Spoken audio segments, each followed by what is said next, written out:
पिछले 5-6 दिनों में 1 करोड़ श्रद्धालु स्नान कर चुके हैं। ये है सनातन आस्था।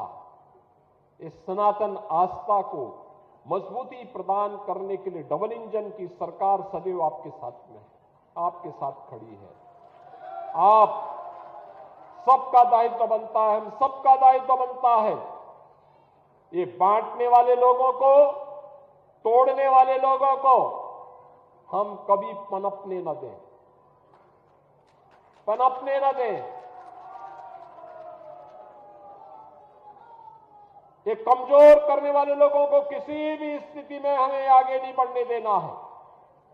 अगर हम सब इस संकल्प के साथ आगे बढ़ेंगे तो आने वाला समय सनातन धर्म का ही है। दुनिया के अंदर सनातन का झंडा जैसे श्री राम जन्मभूमि पर पूरी भव्यता और दिव्यता के साथ फहराया जा रहा है, ऐसे ही पूरी दुनिया के अंदर सनातन का झंडा अपने आप गूंजता हुआ दिखाई देगा। तब कोई बांग्लादेश में किसी निरीह हिंदू को, कमजोर और दलित हिंदू को काटने का दुस्साहस नहीं कर पाएगा। यही हमारे जीवन को और सनातन धर्म की इस परंपरा को, जो आज माघ मेले के रूप में, कुंभ और महाकुंभ के रूप में, अविरल और निर्मल गंगा के रूप में, त्रिवेणी के इस पावन संगम में स्नान करने के लिए जो कोई भी आ रहा है, क्या दिव्य स्नान का आनंद ले रहा है। देखो, मैं भी आया तो मैंने पहले कह रखा था, मैंने कहा मैं पहले जाऊंगा तो पहले मैं त्रिवेणी में डुबकी लगाकर की कृतज्ञता ज्ञापित करूंगा मां गंगा के प्रति, मां यमुना और मां सरस्वती के प्रति। क्या पावन जल है। आप अनुमान करिए, आज से 10 साल पहले, 8 साल पहले क्या ऐसा मिल पाता था क्या? देखो, जब राम भक्त और कोई गंगा भक्त देश की सत्ता में रहता है, ऐसा दिव्य अवसर तब प्राप्त होता है। देखो, मोदी जी ने चमत्कार कर दिया ना, नमामि गंगे के माध्यम से मां गंगा के प्रति अपनी कृतज्ञता को ज्ञापित करते हुए कोई भारत माता का सच्चा पुत्र ही ऐसा काम करेगा जो मोदी जी ने करके दिखा दिया।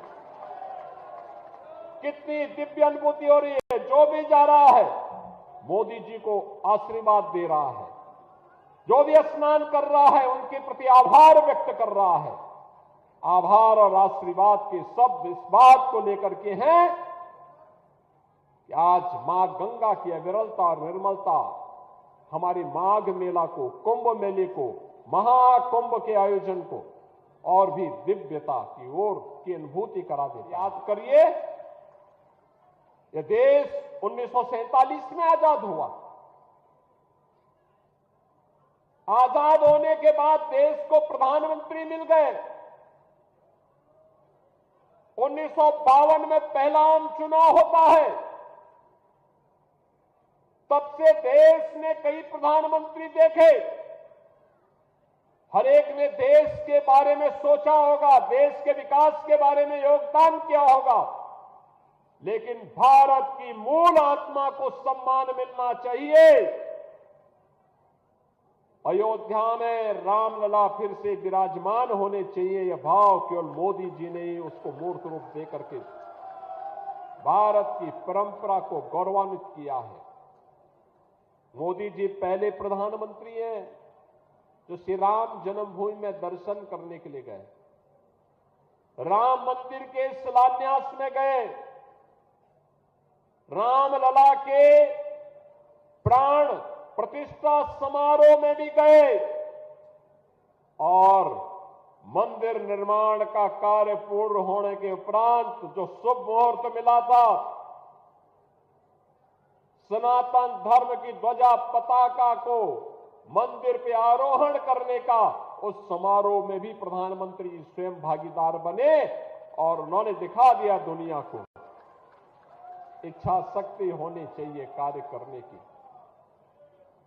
जो लोग आज भी आपको बांट रहे हैं, बहनों और भाइयों, ये आपके हितैषी नहीं हो सकते, कभी नहीं हो सकते, कभी नहीं होंगे।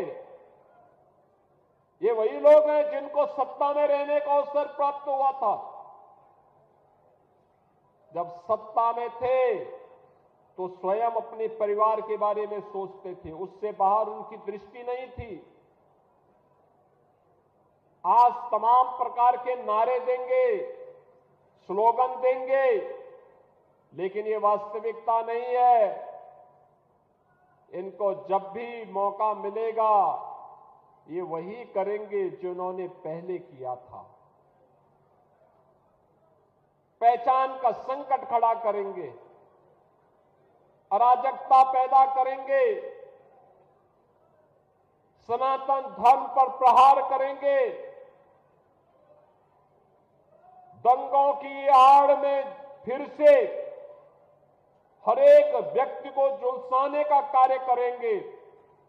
हमें इसे किसी भी स्थिति में इसकी पुनरावृत्ति नहीं होने देनी चाहिए, किसी भी स्थिति में नहीं होने देनी चाहिए।